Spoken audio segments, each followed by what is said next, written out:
souhaite la bienvenue dans cette formation consacrée au développement web. Dans cette formation, nous allons apprendre les bases du développement web. Nous allons apprendre, n'est-ce pas, comment construire un site web de A à Z en passant par le front-end. Et pour dynamiser, nous allons utiliser, n'est-ce pas, les bases de données. Et pour utiliser les bases de données, il faut, n'est-ce pas, faire l'analyse. Il faut modéliser et ensuite il faut implémenter. Donc, à la fin de la formation, je voulais que chaque participant arrive, n'est-ce pas, à créer son portfolio comme je l'ai fait. Voici par exemple un modèle, mon portfolio que j'ai fait. Moi, je l'ai fait avec du Django. Voilà, j'ai fait du full avec du Django. Donc, pour y arriver, j'ai utilisé plusieurs technologies, par exemple, pour faire ça. J'ai utilisé du UML pour modéliser mes tables et modéliser mon application, utiliser les diagrammes de cas d'utilisation et tant d'autres diagrammes, les diagrammes de classe qui est indispensable. J'ai ensuite utilisé une base de données PostgreSQL pour gérer, n'est-ce pas, les bases de données et les données. Par exemple, quand vous venez à ce niveau, où ça? Oh, j'ai vidé ça, d'accord. Une base de données et ensuite, maintenant il y a le côté back-end. Le back-end, je le fais en Django, comme je l'ai dit. Et il y a le côté front-end. Le côté front-end, c'est de HTML, le CSS, du JavaScript et du Bootstrap. Donc, le texte que vous voyez, par exemple, défiler à ce niveau-là, c'est du JavaScript, par exemple. Et le texte qui est là, par exemple, un peu grand, plus que les autres, ça, c'est du HTML. Voilà. La couleur qui est là, ça, c'est du CSS. Voilà. Donc, nous allons apprendre pas à pas les bases du développement web. Et à la fin de la formation, je voulais que chacun, n'est-ce pas, se spécialise, pas faire tout le langage en même temps, mais choisir un seul langage et rester seulement sur ça. Par exemple, quand vous choisissez de faire de PHP comme langage backend, il y a des frameworks, par exemple la Laravel, Symfony, que vous allez juste apprendre et devenir, n'est-ce pas, disons des dieux dans ces frameworks. Si vous choisissez Python, par exemple, il y a Django que vous pouvez, n'est-ce pas, faire.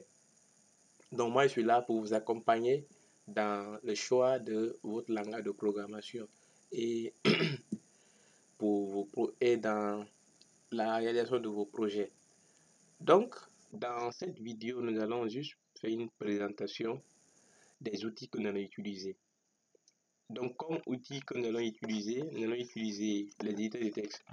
L'éditeur de texte, par exemple, c'est quoi? Donc, un éditeur de texte est un programme, généralement, qui permet, n'est-ce pas, d'écrire des lignes de code et, n'est-ce pas, de simplifier l'écriture de ce code. Donc, on peut prendre, par exemple, bloc-notes pour, n'est-ce pas, écrire du code. Mais vous verrez que avec bloc-notes, l'écriture devient compliquée parce que il n'y a pas ce qu'on appelle la coloration syntaxique. On ne fait pas la différence entre le langage de programmation et ce que vous avez ajouté. Voilà, donc l'éditeur de texte, il permet, n'est-ce pas, de faire ça. C'est pourquoi on l'a utilisé dans cette formation d'éditeur de texte et puis dédié. Donc, un éditeur de texte ne doit pas, n'est-ce pas, être confondu avec un outil de traitement de texte comme Word, par exemple. Word n'est pas un éditeur de texte. Donc, il existe aujourd'hui plusieurs outils ou plusieurs éditeurs de texte que vous pouvez trouver sur le marché. Il y a Notepad, Sublime Text, VS Code, Bracket, Atom et tant d'autres. Mais dans cette formation, nous allons apprendre avec le VS Code.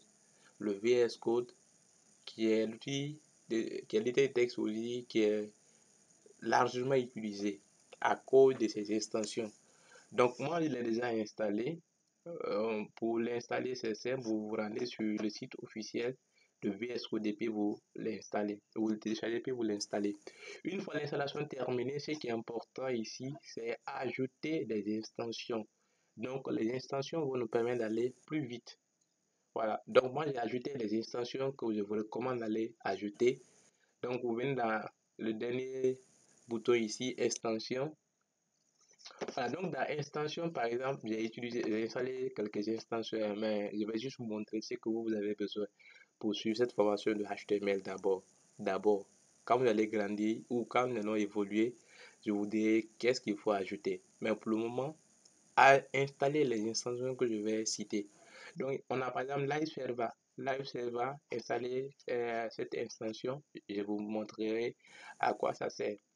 Installer Auto Rename Tag et ensuite installer Code Prédirict Format. Voilà, donc c'est lui qui a la Code Prédirict Code Format. Donc, installer ces trois extensions. Après les éditeurs de texte, nous avons, n'est-ce pas, les navigateurs. Donc, le navigateur, quel sera leur rôle? Donc, un navigateur permet, n'est-ce pas, de visualiser le contenu d'une page web. Donc, il y en a plusieurs exemples que vous connaissez mieux que moi. Il y a par exemple Mozilla, il y a Google Chrome, il y a Opera, tant d'autres, n'est-ce pas, navigateurs qui existent. Mais nous, dans cette formation, je vais utiliser le Google Chrome. Parce qu'un peu devant nous, on fait du JavaScript. Donc, pour pouvoir, n'est-ce pas, inspecter notre code, Google Chrome est mieux pour moi. Donc, c'est lui que je vais, n'est-ce pas, utiliser. Donc, voici, c'était tout pour cette formation, pour cette vidéo. Si vous avez aimé, likez la vidéo et on se retrouve dans une prochaine vidéo où nous allons faire une introduction au HTML.